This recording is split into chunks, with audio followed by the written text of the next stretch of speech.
So this is now recording.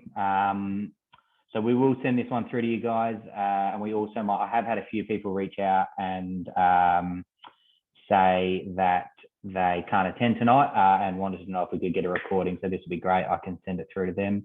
It'll hopefully save onto my computer and I can be tech savvy enough to get it through to them. So what I'll do is I'll just jump back into this one. Perfect.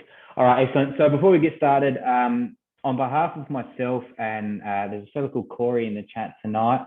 There's one fellow called Michael as well who couldn't be with us, but we are the three partners in the Rub Society. We just wanted to take a moment to thank each and every one of you for your support over the past 3 months.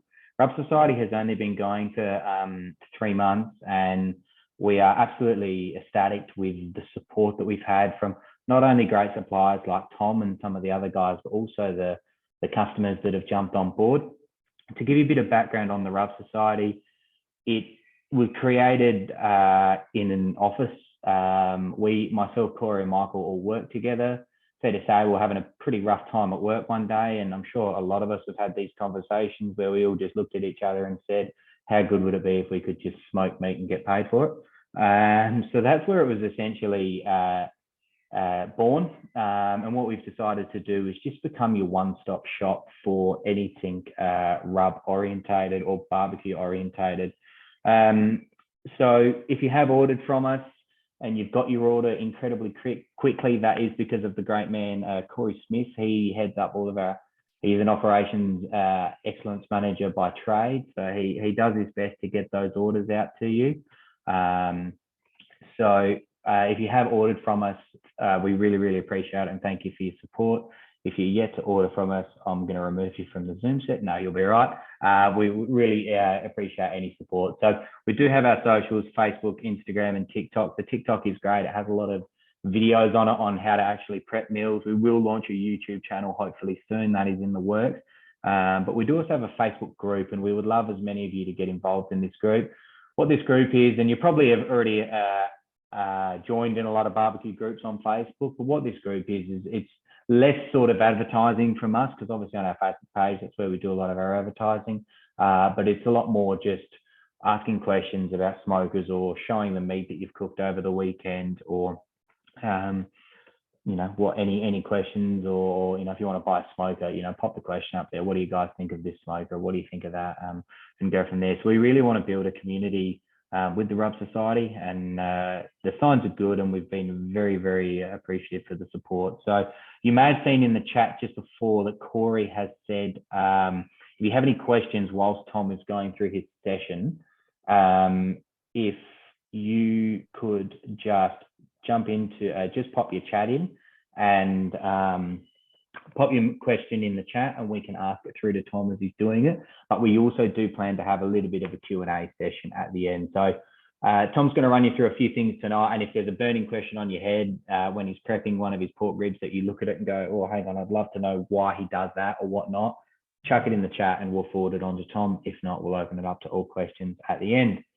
That's probably enough from me. I'm not the one you want to hear from. So tonight we are very fortunate to be joined by a bloke who, I think I've told him this, I hold him very close. I got a very big soft spot for Tom, because Smoky Pastures was actually the first ever rubs that I used.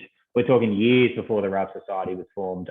The very first rubs I ever used when I made my first ever pork ribs, and we all know how your first set goes. And Tom's, you're going to see some of his rubs tonight. Sweet Dreams is one that I absolutely swear by. You'll be watching videos on YouTube all the time, and you see those pitmasters say that you need to look for that mahogany color. Tom's Sweet Dreams gives one of the best mahogany colored, or gives the best color of mahogany to ribs I think I have ever seen in a set of pork ribs, and his brisket as well. Just that on steak alone is absolutely incredible. But I won't talk too much more about your products, Tom. That's probably your area of expertise, mate. So I'll hand over to you, and we'll take it from there. Yeah, thanks, Daniel. Thanks, everybody, and welcome. And yeah, glad you can join us on a Friday night or morning, depending on where you are. So yeah, if you just flick over the next slide, Dan, we'll get started.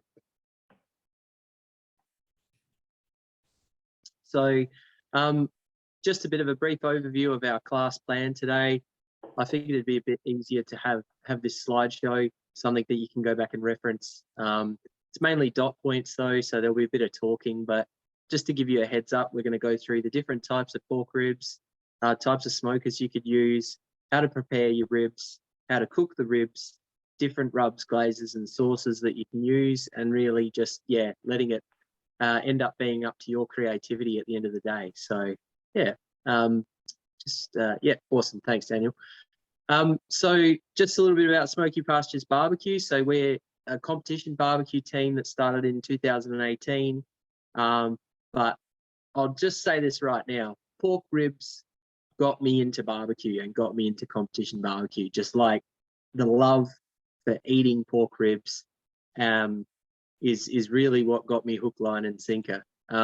So, you know, I've done a few trips to the States, not to compete, partially to eat and consume said pork ribs. But yeah, I've been absolutely a massive fan for a long time. And we started doing the rubs actually just at the beginning of 2020. So yeah, we haven't been going for that long, but like Daniel said, like there's a lot of people have been pretty happy with the rubs, and we've gotten a lot of support from the community so far, so that's great. So all the photos, by the way, in this presentation that you'll see are taken by myself and on our social media. So those are some ribs that I did up, you know, probably a couple of months back. I don't know, I just really liked that photo there. I'm going to show you a few photos in a sec, just a little showcase of the kind of pork ribs and kind of stuff that we actually cook, just so you get a bit of a, you know, a heads up onto where I'm sort of coming from and what I sort of like to see in a pork rib. So why do we love cooking with pork ribs? Well, look, they're versatile, as you can see, you know, and as you'll see in this presentation, there's lots of different ways to cook them. You know, you can cook them hot and fast, you can cook them low and slow. We'll be mainly focusing on cooking them low and slow. We've got someone on a call here. Got to mute your mic there, buddy. Sorry. But yeah, we generally we'll be talking about low and slow pork ribs tonight. They're tasty. You know, they are a very flavorful cut. Being a low and slow cut, you know, they're not the most tender cut. That's not why we cook them. We cook them because they're nice and flavorsome. You know, some of the best tasting part of the animal, because it's some of the hardest working part of the animal. They're easy. That might be questionable, but I hope you find them easy to do after we finish this presentation. Value, look, that's also a bit questionable, but generally speaking, you know, compared to say like a brisket or a ribeye steak or things like that, I think pork ribs still represent reasonably good value. And they're a crowd pleaser. Like, I don't know many people that'll get upset if you tell them that you're going to be cooking them a rack of ribs for dinner. So I feel like pork ribs have a lot to offer, and I was pretty happy that I was given the opportunity to talk about them in this masterclass. Might flick the next slide, mate. So this is just a couple of examples of the sort of stuff that we do. We cook competition pork ribs, so we practice them at home. The ones that you see on the left of screen there's some pretty meaty looking loin ribs with a competition style glaze done over the top of them. The ribs on the right, they were actually smoked and not glazed, but we crumbed them and deep fried them and then served them with a dipping sauce. So, you know, as you can see, I said that it was fairly limitless what you can do with pork ribs, and it really is up to your imagination. So, yeah, just flick over the next slide. Yep. So, and, you know, once again, those ones they're less, I guess, sort of showpiece fancy ribs. Those are some more just, you know, good old fashioned home eating ribs. Both of those are racks of loin ribs. The one on the left has had a bit of a light sauce applied to it, but the one on the right is just a basic salt and pepper style rub and just a dry rub only. So once again, different ways you can prepare them, different things you can do when you cook them. So I might flick the next one. Yeah, cool. So different types of pork ribs. There's generally two different types of ribs that are separated when they break down a side of a pig. So you've got your spare ribs and your loin ribs, which loin ribs are generally called baby back ribs. So this is a good diagram that sort of explains what's going on there. So basically the rib section is really long, and it's usually cut roughly in half, with the top curved part of the ribs are separated off and they become the loin ribs, and they're called the loin ribs because the loin of the pork sits on top of those ribs. And sometimes when you get really meaty loin ribs or the really meaty baby back ribs, they've actually left part of that loin muscle on the rib. So they're generally a bit meatier type of cut of ribs, but they generally don't have quite as much fat. And some people say they don't have as much flavor as spare ribs. Spare ribs are generally presented either as a full set of spare ribs with the rib tips attached, and I'll roughly go through with what that means, or they're trimmed into what's called a St. Louis cut rib. Now, a St. Louis cut is just literally a preparation of spare ribs. If someone wants St. Louis ribs, they're actually talking about spare ribs. They're just cut and trimmed in a certain way that people like to look at in presentation and eating wise. It just makes them a little bit more uniform. They cook a little bit better. A lot of people don't want to eat the rib tips or deal with the cartilage that's within the rib tips. So St. Louis cut ribs are basically the spare ribs with the rib tips trimmed off. You go to the next slide, Daniel. Yeah, can I jump in real quick? We've got a question here from Manny. So he's written, why is it if I do quality pork ribs like from Otway pork, I think that is, I don't get that pullback, but if I do Audi ribs, I do. I'm guessing that might have something to do with the amount of meat that's on the ribs. Do you have anything to share with that? Yeah, generally if there's more meat on there, then there's less pullback. So if they're what's called shiners, where the meat has been, the top of the ribs, the meat's been trimmed fairly close to the bone, they will pull back better.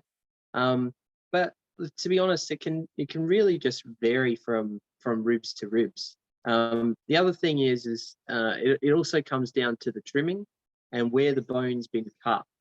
So if you have the cut of the ribs very neat across the bone, and there's not a lot of like the connective tissue around the bone, the meat like will separate from the bone a lot easier. So sometimes you can get that cut, on the bandsaw when they do it, and it's nice and neat, and you get that good pullback. The pullback happens a whole lot less on loin ribs as well.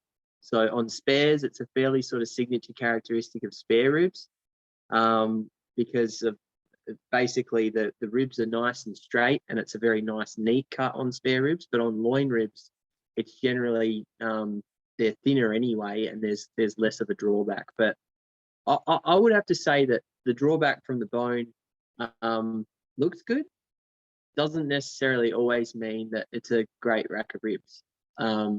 You'll see some photos of some other ribs that I've cooked, and even most of those loin rib photos from earlier in the presentation, you couldn't really see a whole lot of bone. You could on that first one. So obviously, but yeah, see that rack at the front there that's closest to us, they're spare ribs. So that's the kind of drawback I'd expect on spare ribs. But if you go to the next slide, they're loin ribs. I've got the cartilage end of the rib facing the left. So there is a little bit of bone sticking out, but it's on the right-hand side of that rib, and you can't really see it because of the angle that the photo's taken from. But there would be, probably like a couple of millimeters of bone sticking out there. Once again, loin ribs, so you're only seeing a little bit of bone sticking out there because they're quite meaty, and a lot of the meat is still sticking to the bone. But like those are at the stage where they're not quite pull apart tender, but they're like leaving a good bite through texture when you bite into them. So I guess it's also worth saying, yeah, no worries, Manny. I guess it's also worth saying as well, it, it, it depends on how done you like your ribs as well. So if you leave them wrapped for ages and you want to pull the bone out, fall off the bone tender ribs, the longer you leave them in the wrap and the more tender they get, the more that bone will poke through. I generally cook my ribs to what I would classify as like a competition level of doneness. So at barbecue competitions, they want a tender rib where if you bite into it, you'll see a clear bite mark where you've bitten into it, but there should be no resistance pulling that meat away from the bone.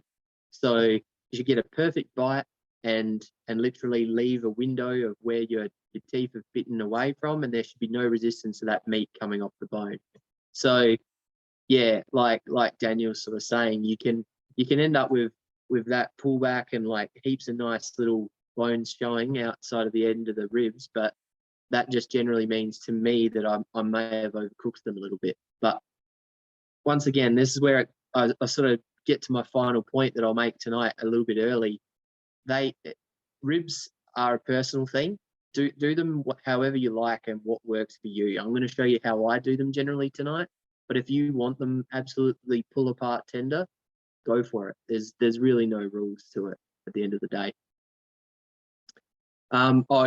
So that's just a good diagram if you guys get sent this that you can refer back to. And I've got a rack of St. Louis ribs or spare ribs here and a rack of baby backs that it'll be even more obvious the difference between the two of them when we have a look at them later. So I'm not going to talk too much about smokers other than mention that you can basically cook ribs in any kind of smoker or barbecue or oven. Things that I would look for though, when I'm choosing what type of smoker I'm going to cook my ribs in is what smoker do you have that you can achieve consistent low and slow temperatures in? So if you can do that in a kettle, it's perfect for ribs. If you can do it in your drum smoker, it's perfect. If you've got a pellet smoker, I left them off the list because I don't own one. But if you've got a pellet smoker and you want to use a pellet smoker, go for it. I would personally just pick whatever barbecue you're comfortable running low and slow in, and that is going to give you some good quality smoke. So my go-to for smoking ribs is usually either the kettle or the drum, simply because they run really smooth the way I set them up, and I get really good quality smoke. So I get really good flavor on my ribs. But at the end of the day, you're not really limited cooking pork ribs by whatever cooker you've got. So preparing the ribs, there's a couple of key steps, and generally it all starts off with removing the membrane off the back of the ribs. I'll demo that in a sec, but we'll just keep going down the list for a minute here as well. Trimming them, basically you want to remove any daggly bits, you want to get rid of anything that's not going to cook well, and you want to just create a nice uniform rib. Some ribs you get sometimes that have quite a lot of fat on top of the ribs. In Australia, that's a lot less likely because our ribs get trimmed down pretty hard and pretty close to the bone. So there's usually not too much trimming like you'd say, see in some other low and slow cuts. Injecting, brining. At the end of the day, pork ribs generally stay fairly moist if you treat them well and don't overcook them too much. Injecting or brining for me with pork ribs is just all about flavor. So I generally like to dry brine my ribs, which is I season them up with a seasoning, maybe a couple of hours or even the night before, just to get some salt to penetrate into that meat and just add a little bit more flavor to the ribs. But in terms of like like you do with poultry and sometimes fish, brining before smoking to make sure that you keep some moisture in there, I don't think it's generally necessary because the ribs are generally pretty fatty as they are anyway, so they stay quite moist. When it comes to seasoning them up, a lot of people use a binder to stick their rub to their ribs. You can use just about anything of your choice. I've seen people use hot sauce. I've seen people use Worcestershire. Very common one is like American mustard. Just put a very thin layer of that down to get your rub to stick to the ribs. Any are fine, really. It comes to your choice. I don't think they generally add a whole lot of flavor. Even olive oil will do the trick, really. But yeah, the typical American mustard's generally what I use. When it comes to rubbing your ribs as well, I usually like to get the rub onto the ribs, 20 minutes to 30 minutes before I'm going to actually put them in the smoker. Especially if I haven't dry brined them, that just lets that salt soak into the meat a little bit before you start cooking them. And generally, the rub will have, most pork rib rubs will generally have a little bit of sugar in it as well. And generally, that sugar, sort of starts to bleed out and make a nice even coating of rub on the ribs, after sitting there for about 10 to 15 minutes at room temperature. So the other thing is if you apply it and some of that sugar starts to dissolve and some of that salt starts to dissolve, you might see that there's some, little patches that you missed, or you got a bit heavier in some sections or others. It's a good opportunity just before they go into the smoker to then just reapply a little bit of rub if you missed any areas or anything like that. So what we might do, Daniel, is flick over to my screen, if that's all right. All right, so I'll just adjust the camera for you guys. Just bear with me for just a second. Easy. Can someone just chuck in the chat as well, once I stop talking, that Tom has come up on a full screen mode? That would be great. All right, guys. So basically, I'll show you here. First of all, these are some spare ribs. I don't know if everyone can see those fairly well. This is actually quite a nice rack of spare ribs. One of the interesting things to note here as well is that these have nearly been trimmed to a St. Louis rib, but not quite. So this section that you see here, this is actually still the rib tip here.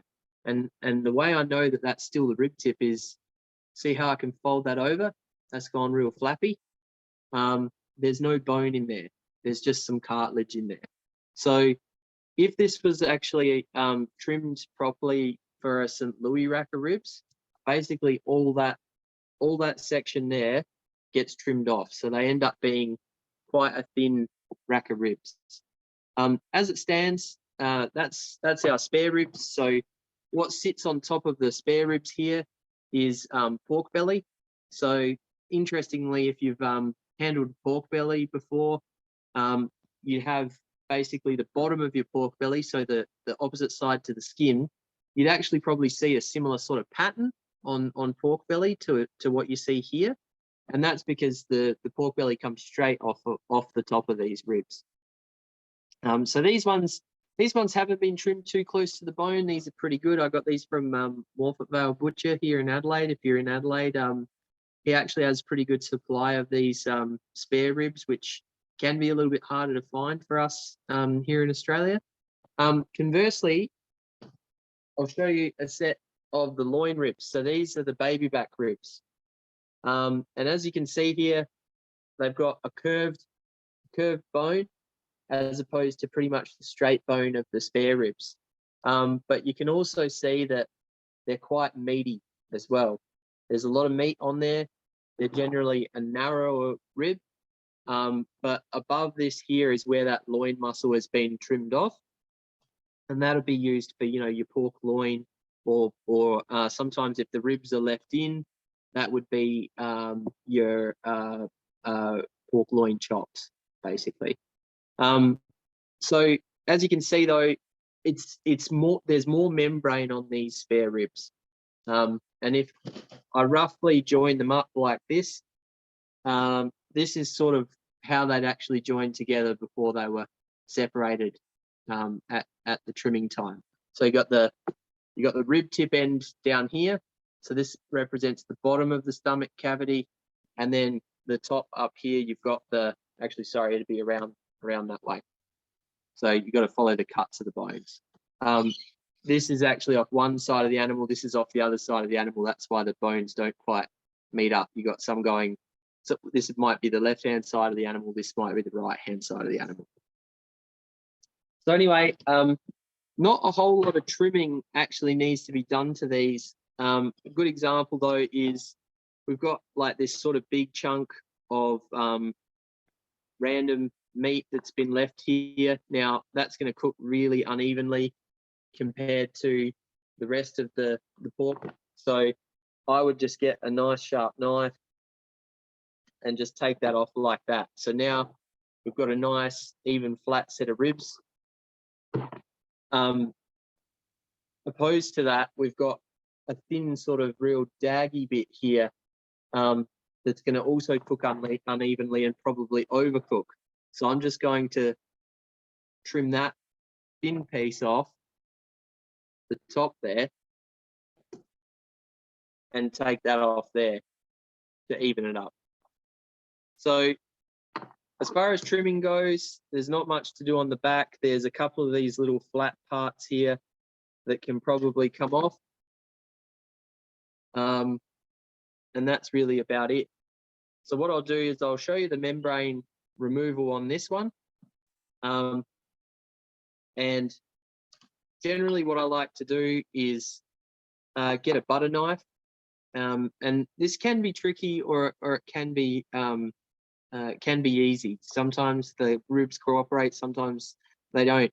A good tip is to do it when it's cold, straight out of the fridge. These have been sitting on the at room temperature for a little while tonight, so they're probably going to be slippery and be a bit of a pain in the bum for me. But generally, if you do them when they're like straight out of the fridge, the skin seems to pull off a little bit easier.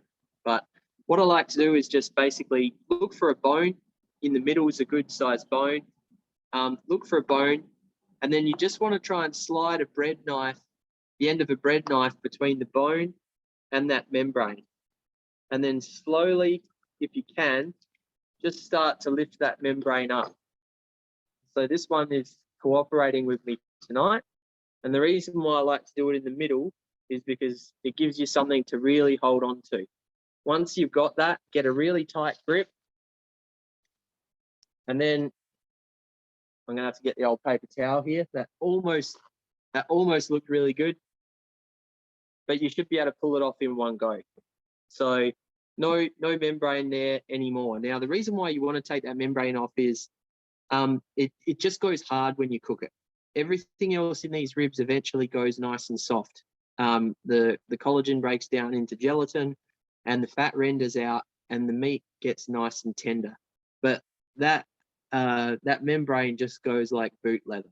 It never gets soft. So you want to get rid of it, allow more flavor to get into the meat, and so you don't have a shitty membrane on the back of your ribs when it comes time to eat them.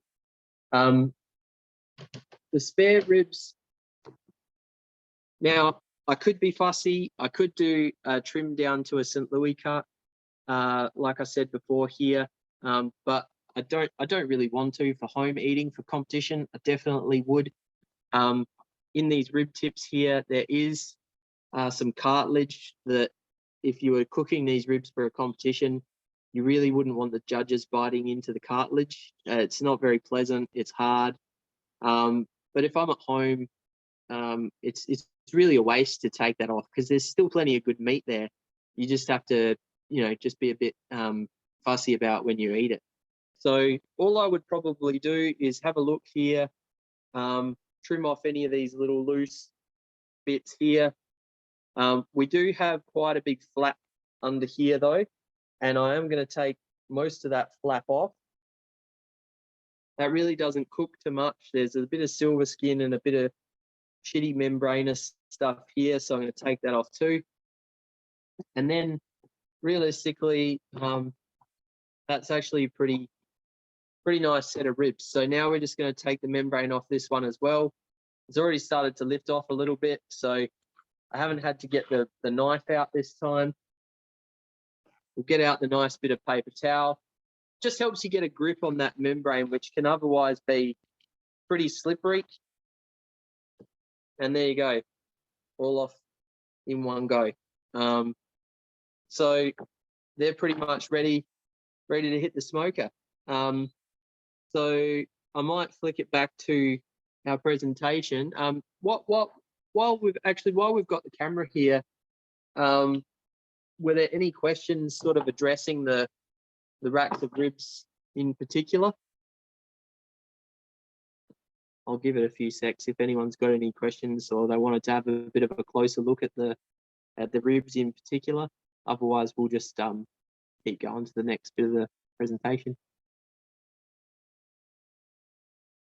No, all right, cool. We'll leave it at that. Yeah, maybe flick us back over, Dan.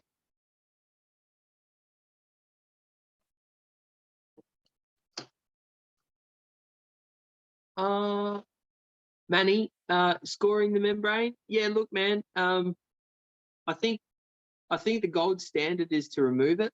If you don't feel confident about removing it, scoring it will at least mean that the membrane will release when it's cooking. So what I mean by that is that membrane's going to stay really tight. That's going to probably cause your bones not to pull back very nicely. It might not let the ribs cook all that evenly. So scoring it just means that when it does actually go hard and tense up, it just sort of curls back in on itself rather than just pulling the whole rack of ribs in on itself. So yeah, I think removing it's the best way to go. If you don't feel confident about removing it, maybe score it, but it's really not that hard. Just give it a go. And if I had to cook 100 racks of these a day, I reckon I'd probably say it's a pain in the ass. But usually you're cooking like a couple of racks of ribs. And like I said, if you get rid of that, if you get rid of it when the ribs are cold, it's actually really easy to handle. Generally comes off pretty quickly. I saw Dan ask which is my preference. I generally prefer the spare ribs and St. Louis trim spare ribs. I just think they're a little bit tastier. The baby backs are more prevalent here in South Australia. You can get them easier here in South Australia. That's mainly because the spare ribs are always under the belly, and so when our processors process pork, they prioritize the pork belly over the ribs. So we get left with really, really average spare ribs. And we can, but conversely, the baby back ribs, because they're under that loin, they're not as fussed about leaving some meat on those. So if you're after meaty ribs, it's generally easier to get the meaty baby back ribs. But I find that loin meat is a lot leaner than the meat on the spare ribs, so it dries out a bit easier. If you spot on with your cooking, you won't have any problem. They'll still be juicy. But if it's been a long day, you've had a few beers, you're not washing them carefully, and you overcook the baby back ribs, they can be a bit dry.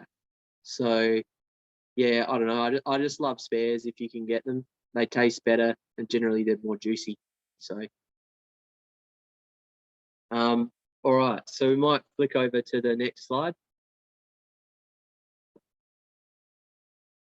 So now on to the cooking of the ribs. So some people here might have heard of the 3-2-1 method. Now that originated out of the United States, and generally with ribs that were larger in size, a different spec of ribs to what we've got available to us here in Australia. And the 3-2-1 is basically 3 hours on the smoker being smoked, 2 hours wrapped in foil, and then 1 hour to finish off with a sauce or a glaze after unwrapping them.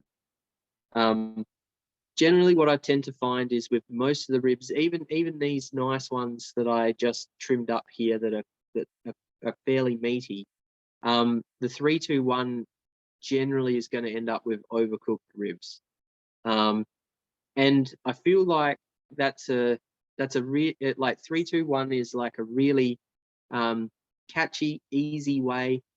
And if you don't mind overcooked ribs, like it's an okay benchmark to go by. But in reality, I think you can be a little bit more technical about it, and it's pretty easy easy just to go by a couple of indicators that aren't necessarily time-based indicators. Manny mentions 2-2-1, so that would be 2 hours smoking, 2 hours wrapped, and 1 hour to sauce and glaze. And that is probably right. Like most Australian ribs, that you only need to get about 2 hours worth of smoke on them. It also slightly depends on your cooking temperature. So some people will cook ribs hot and fast at 300 Fahrenheit or, around that 150 Celsius mark. That's fine, but you're going to have very different cooking times. So what I'm going to sort of run you through is generally what I'd expect if you're cooking at a low and slow style temperature. So, around that 250 Fahrenheit, 120 degrees Celsius, plus or minus a bit. What you generally want to do is after you've rubbed your ribs, you get them in there, you get some smoke on them, and then what you need to do is just look to the point where you're happy that the rub is set. Daniel mentioned at the start of this masterclass a mahogany color. So it does generally kind of depend on what rub you're using. Like some rubs give a really good color. If you're just going salt and pepper, they don't always get that sort of deep, rich red color, especially if you're using something like a pellet smoker or some sort of smoker that's not really offering a lot of smoke. The opposite to that would be like an offset smoker where you're getting where you're cooking basically with just smoke. So generally what I like to look for before I wrap my ribs is good color. And if I can get my finger and rub the outside of the rib and not much of that rub comes off on my finger, then the rub's usually set and ready to go. If you want a benchmark temperature to work on, about 160, 165 Fahrenheit internal temperature, or a couple of hours. But generally, I just go for look. About the 1.5 hour mark is when I usually start looking for that color. And sometimes you achieve it really early. Maybe you've cooked them a bit hotter. Maybe they're a bit thinner. I don't know. Maybe it's the type of smoking wood you're using. But once you've got the color that you want on there, get them in the wrap. And the reason why I say that is because most of the smoke flavor that you're imparting on those ribs will be achieved in the first 45 minutes to an hour of the cook. So after that, the only reason why you're exposing them to smoke is for that color. And once you've reached that color, all you're going to do is make it darker, and your ribs are going to get darker and darker and darker. And basically, once you've got the color that you've achieved, you may as well wrap them because it'll basically lock them to that color that you're happy with. And then wrapping them will allow you to proceed through the next step of the cook, which is cooking them until they're tender. So 2 hours or thereabouts, smoke on, you've got your ribs smoked nicely to the color that you want. Then we wrap them to get them to the tenderness we want. Now, 2 hours in the wrap, nearly guaranteed we'll always end up with tender ribs. Once again, the rough estimate of doneness for internal temperature is about 195 to 200 Fahrenheit, but sometimes they need a little bit more. So temperature's a good guide, but we want to be checking tenderness at the end of the day with our probe check. So either with a probe thermometer or a toothpick. You want to be touching the meat of those ribs. Make sure you go between the bones, but you want to be poking them to make sure that they're done to how you like them. Now, some people want a little bit of resistance. They want a bit of bite in their ribs. That's fine. Some people want to be able to drop the temp probe and have it basically fall through the meat. Either way, go with what you like. But cooking to feeling and checking that tenderness and not relying on temperature is what I'd really encourage you to do. Manny asked, do I spritz? It depends, mate. So all I would say is spritz if you think you need to, if you're worried about the dryness of the surface of the ribs. So it can sort of depend a little bit on your smoker that you're using. So if it's a very dry environment, then yeah. If you're using something like a bullet smoker with a water pan in it, you might not need to. So spritzing is basically spraying the ribs with some sort of liquid through a fine fine mist. You know, you can use water, apple cider, apple juice, a mixture of a lot of them. But yeah, it's personal preference. I think you don't have to spritz, but generally if they're drying out, or the other thing is as well is smoke sticks to moisture. So if you really want to amp up the smokiness, and if you really want to amp up the color and the bark development, say you're actually cooking the ribs without wrapping them, which I'm not going to cover off today, but you definitely can cook pork ribs without wrapping them. Then I probably would spritz, because you're going for a bit of a different sort of thing there by spritzing them. You're really wanting to get the bark built up and the smoke sticking to them, and spritzing will help in that situation. So question about foil or butcher's paper. Look, whatever you've got, to be honest. I've watched that many like sort of Mythbuster style style YouTube videos about the difference between the two, and I've used them both a fair bit. But to be honest, they both work. The alfoil has a lot better. The alfoil has a lot better heat retention, so the alfoil will work quicker. The butcher's paper, you know, a lot of people say it preserves the bark more. I'm not sold on that at all. Like, they come out sweaty as.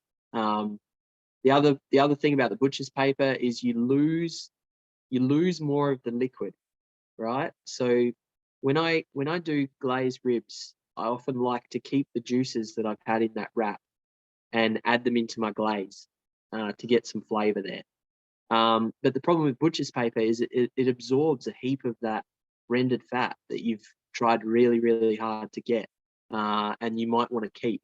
So it depends on what your priorities are. I guess, yeah, I generally go with foil simply because it's going to get me to my ribs quicker. It's going to end up finishing off the cook a bit faster than the butcher's paper, and it's also bloody cheap. Like, butcher's paper is so ridiculously expensive for what it is, especially when you got to buy those like big ass rolls. Yeah, I don't know, like competition ribs, even I know teams that win first place in competitions cooking ribs, and they just use foil. Like, they're not using butcher's paper. So yeah, for me, I just use foil, but if you want to use butcher's paper, go nuts. So basically, I'm just going to show you some slides now. Might as well flick over, Dan. So this was a cook where I sort of took photos of each of the steps going along. I cooked some ribs in the Weber kettle, and you can sort of see from that first slide, I did a snake method.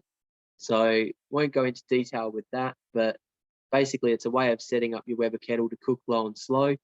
If you Google Weber snake method, there's a lot of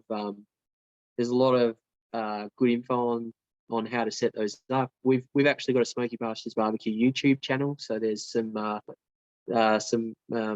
think there's some links on the Rub Society website as well if you want to check that out. But we show you how to set up a snake.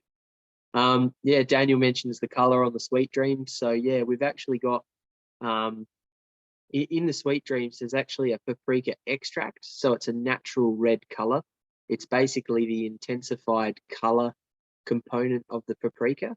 So there's a little bit of that extra in there on top of the dried paprika as well.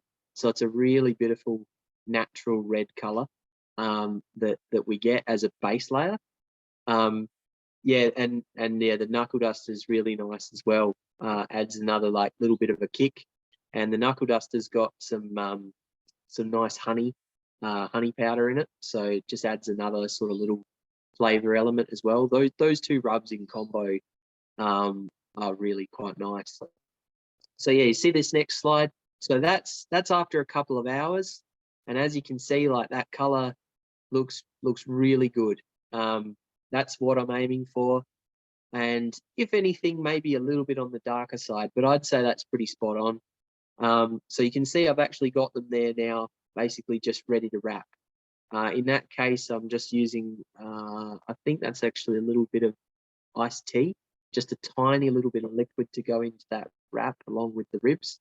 Now, once again, you can really do whatever you want with wrapping ribs in terms of what you put in there with them. People like to put down brown sugar. People like to put down honey. In this case, I used a tiny little splash of iced tea. I've used apple juice. I've used cider. Really, at the end of the day, I like to introduce a little bit of liquid in there, simply because it just assists with the braising. So we're wrapping them to retain the steam and to retain the heat, and effectively the ribs are braising in their own juices. But if you add a little bit of a liquid in there to begin with, it also just helps that process along. Brown sugar and honey. Look, you can add brown sugar and honey. You can do all that sort of stuff. To me, the brown sugar and honey end up melting and end up in the bottom of your wrap and end up nowhere near your ribs. Like, the ribs don't soak in the brown sugar and the honey. If you want more flavor, just add more rub at the start or add it with your glaze at the end. I don't rate putting heaps of honey and brown sugar in there. Like, it looks wicked, right? It looks wicked. But to me, it just doesn't make a whole lot of sense. I put meat side down when I wrap. So I nearly always cook meat side up, but when I wrap, I want meat side down. Mainly because I want the meat in that liquid, because that's the meat side needs to tenderize the most. The bones don't need to tenderize, the meat needs to tenderize. So the meat needs to be in its own liquid, in its own juices. So I always put meat side down. So once I get to tenderness, and once they're done to the point where they're tender enough, as soon as you take them out of that wrap, even if you keep them in the barbecue, they're not going to get any more tender. So you need to hit the tenderness and the doneness that you like in the ribs before you unwrap them. And then realistically, as long as you sort of keep them in the barbecue, like you can see in that picture there, generally I like to rest them on some foil so I don't make too much of a mess in the barbecue. Can like sort of rebase them in a little bit of the glaze as you go along. But effectively, once you unwrap them, the temp's going to drop on them, and they're going to stop cooking pretty much.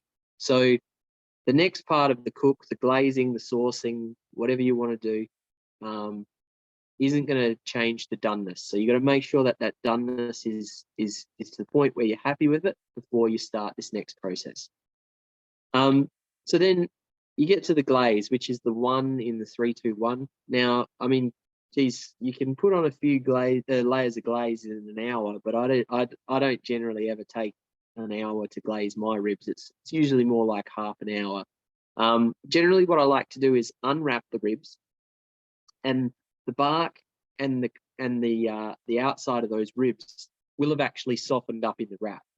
So if you go and pour a glaze on that straight away, or you apply your glaze or your sauce to that straight away, a lot of that rub and all that bark can actually be disrupted and almost be wiped off by the sauce, especially if you start brushing it on.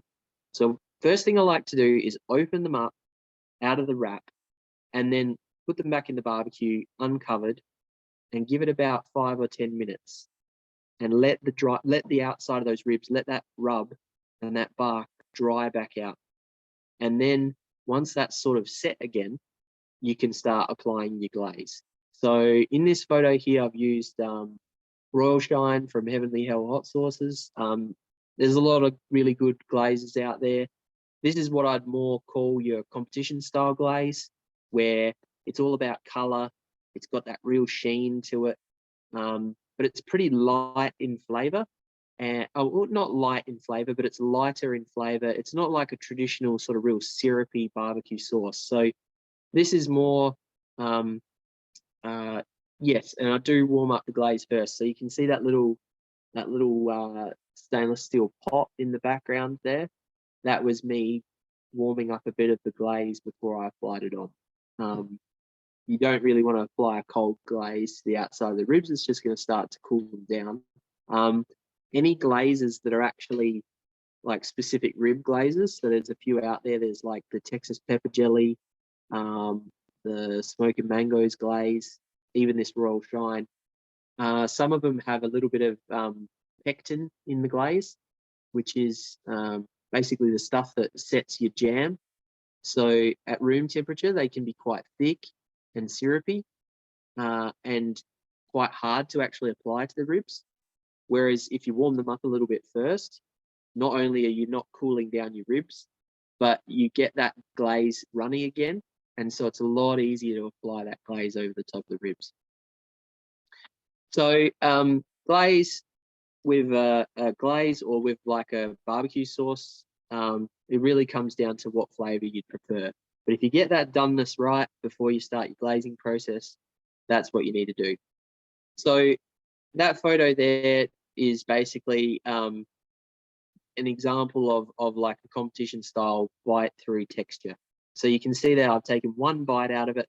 You can basically see the teeth marks. But as you can see, I've pulled away from that bite and there's absolutely no meat on that bone. So the bone is clean. So that's how I like to eat my ribs, because I like to basically practice every time I cook ribs as if I'm doing a competition. And I feel like it's a nice texture. I like eating them with that sort of texture. That being said, that bone might not completely pull out if I go to try and pull it out. So there's still a little bit of tug on it. They're going to hold their shape. You're going to be able to slice them up and they're not going to fall apart on you. But you should be able to just bite through them with your teeth nice and soft. So that's generally what I'm aiming for. But that being said, cook them how you like them. You know, a lot of people like ribs with a bit of chew. They want to be biting that meat off the bone. You know, you can cook them a whole lot quicker when you like them like that as well. But if we're cooking them low and slow, I feel like achieving that perfect tenderness is why we're cooking them low and slow in the first place. So that, and to get a bit of smoke flavor on there, you'll see there's a bit of a smoke ring there. It's probably fairly happy with that cook. But yeah, ideally that's what you're looking for. So when it comes down to rubs, sauces, glazes, like the world's your oyster, really. At the end of the day, like you can use whatever you like. Dan's mentioned the Sweet Dreams, so shameless plug here. Our Sweet Dreams rub from Smoky Pastures is unreal on pork ribs. Pretty much developed it with pork ribs, pulled pork, and chicken in mind. So it's got a good balance of sweet. There's a tiny little bit of heat in there, but it's got some savory notes in it as well.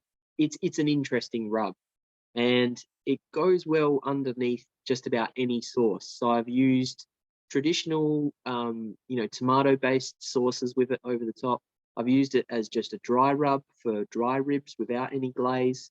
And as you can see, along with the knuckle duster underneath the Royal Shine in that little example photo there, yeah, the taste is awesome. If you want to do like more of a Texas style classic salt pepper rib, and perhaps something a little bit different and dry rub only, we've got another rub called Risk It. Daniel mentioned it was really good on steak, but actually does awesome for, Central Texas style ribs. And when you do those as well, I feel like that's that style of cooking. You can actually either take them through unwrapped, or you can wrap them, but don't add any sauce at the end. Just get all those juices that you've kept in your wrap, and then basically rub them over the top or drip them over the top of the ribs at the end, and that they're almost basically self-basting. So I guess glazes, look, it's really whatever suits your purpose. Like a couple of good ones that I've used, that Heavenly Hell Royal Shine's amazing. The Smoky Mangoes, Justin Mango, he's come up with a rib glaze that's also really nice. But realistically, you want to just try and find flavors that work for you. And then, and in terms of a regular barbecue sauce, you know, if you like Sweet Baby Ray's, go for Sweet Baby Ray's. If you want to try something else different, go for it. The Lane's pineapple chipotle sauce is actually a real favorite of mine as well. So yeah, I guess at the end of the day, like that last slide, it's up to you. But if I can summarize, what I recommend is, you know, leave the trimming fairly simple. Get that membrane off. Get the rub onto them about half an hour before they go into the smoker, and cook to the color, and where you're happy with the color and how the glaze is, how the rub is looking. Wrap them and cook them through to tenderness. And I said at the start that ribs are easy. If you can get that down pat, it's basically 4 easy steps, then you'll never have trouble cooking pork ribs ever again. So anyway, that's about it from me. So any questions, happy to answer. Otherwise, yeah, thanks for tuning in, and thanks to the Rub Society guys for giving me the opportunity to talk to you. It's been a lot of fun. Yeah, thanks. So yeah, we can open it up if anyone does have any questions. Some things I noticed in that, Tom, which made me feel a little bit saner, was we always talk about, we watch the USA. That's where ribs have come from. They're, you know, they're the ones who created it, and they always talk about that pullback. They talk about, you know, that fall off the bone texture. And I did it one day, like Manny said, I did the 3-2-1, and I hated the ribs. I was trying to cut them with the knife and they just fell apart. And then some of the ribs were really juicy, and then some of the ribs would dry the bone, depending on sort of where they were in the rib.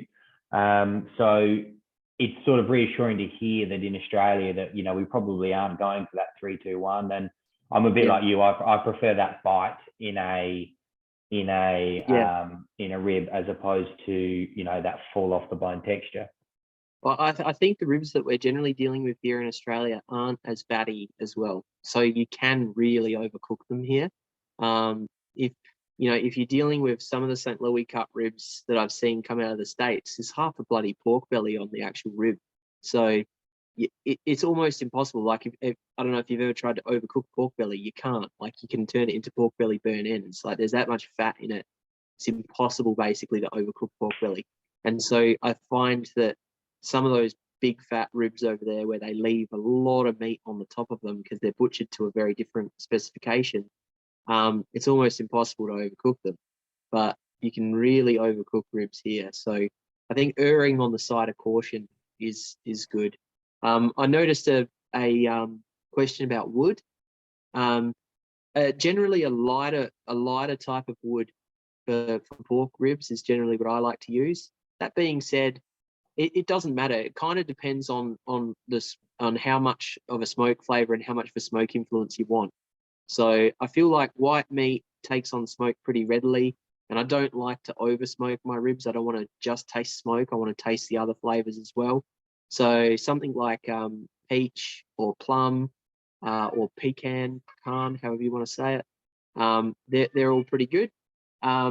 But you know, if you're running a offset smoker and you're running it off iron bark, and it's, you know, a heavy hardwood that you're using, there's probably no harm in that. They're just going to come out. They're just going to come out a little bit smokier. So you know that's probably why you're using an offset, because you love that smoky flavor. But generally, I err to the fruit woods. If I could use one type of wood for the rest of my life. So I get access to a type of wood that we call here in Australia Aussie oak, Natural Smoke, who's a supplier of Rub Society as well. But the Aussie oak is such a good all-rounder. I'd pick that because it has amazing flavour, but also it's just good on every single type of meat. You know, oak in general, like in Texas, they use a lot of what's called post oak, which is a variety of oak tree.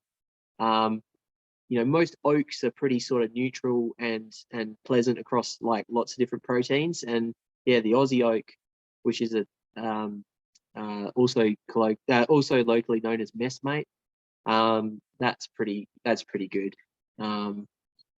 That and probably peach and cherry are probably in my other top 2 of all time.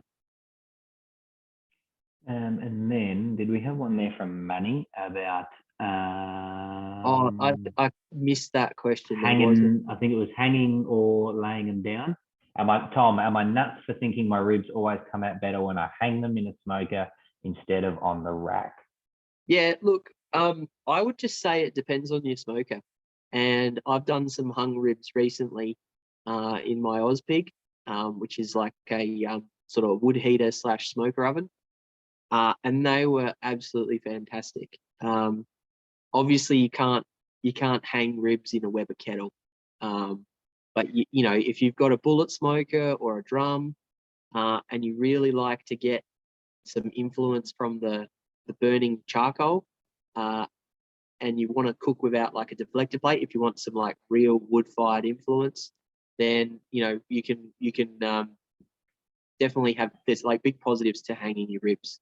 I can't say I've ever thought they've come out better or worse. I feel like hanging the ribs, I generally go towards just dry rubbing them only, because I just leave them hung up there until they're basically cooked all the way through to tender. I don't have to worry about taking them off the hanger, wrapping them, putting them on a flat surface, you know, or glazing them or whatever. I really love ribs that are just dry rubbed only and hung up and then probably spritzed a fair bit. But yeah, I don't know, man. Like obviously you like them, so keep doing them that way. All right. Well, I reckon that about sums us up. If anyone's got anything else they want to quickly fire in, note to self, these sessions probably will go for an hour. So I think next time I email this out, I think I'll be telling everyone it goes for an hour, because I'll be honest, Tom, I did not want to cut you off at any point. There was too much good info in there. Yeah, no, sorry. I generally not your fault at all. I think an hour is definitely better, and judging by the responses from everyone, that's good. So something I do want to announce real quick is if you jump onto therubsociety.com.au, I've just put the code in the chat and use Smoky15. We've got Tom's product live. Pick Tom's products, and if you want to put them in your checkout, use the code Smoky15 and we'll give you 15% off Tom's rubs, so you can give them a go this week. And then if we can, hopefully, if you're in South Australia, we can get them out to you this week. If you are interstate, you are at the hands of Australia Post. So they should hopefully be there by next week. But Tom, have you got anything else you want to do before I sign off? Yeah, we're pretty active on the socials, like our Facebook page and Insta. We do a fair bit. We've got the YouTube channel as well.